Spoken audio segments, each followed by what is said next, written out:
I am Radja. I am the operation manager at Qatar Genome Program.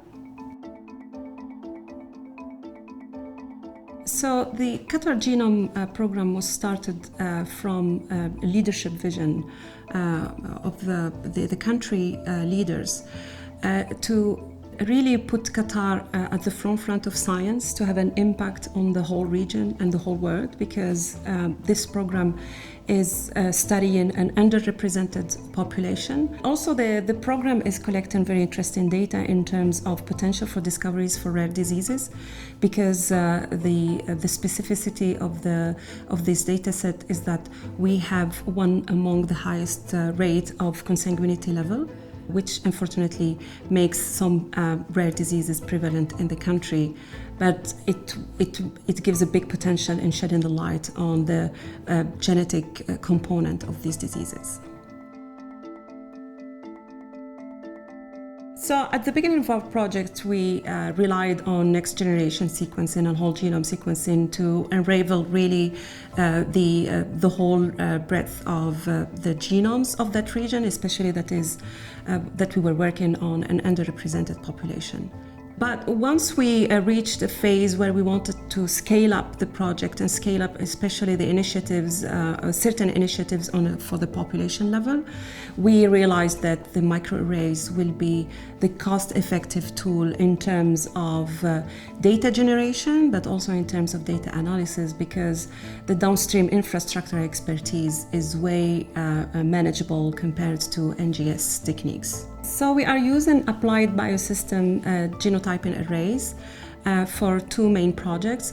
One of them is what we call the Q-chip. It's a custom design array that we use as a first-tier diagnosis and screening tool for the most prevalent rare variants in the country.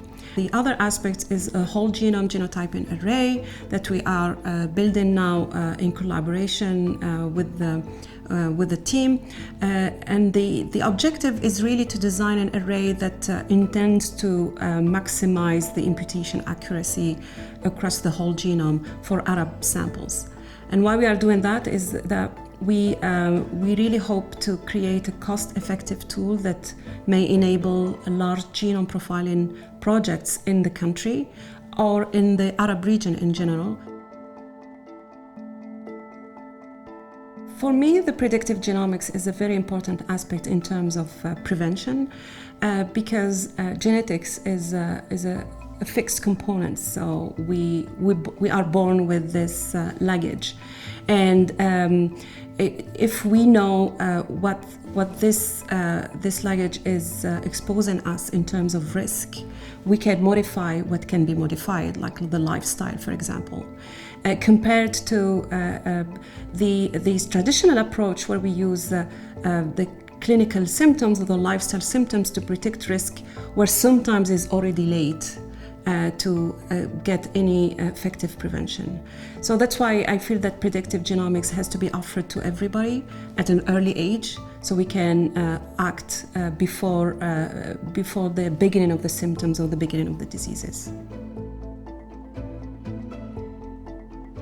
What I like is, I always feel that I'm still a kid, because the more we know, the more we realize that we don't know. So it keeps us going. So it's very exciting. I feel sometimes that I'm like a kid exploring the world. And I really like what I'm doing, because every day I'm learning something. Every day I'm challenged with a new question. And it's very exciting.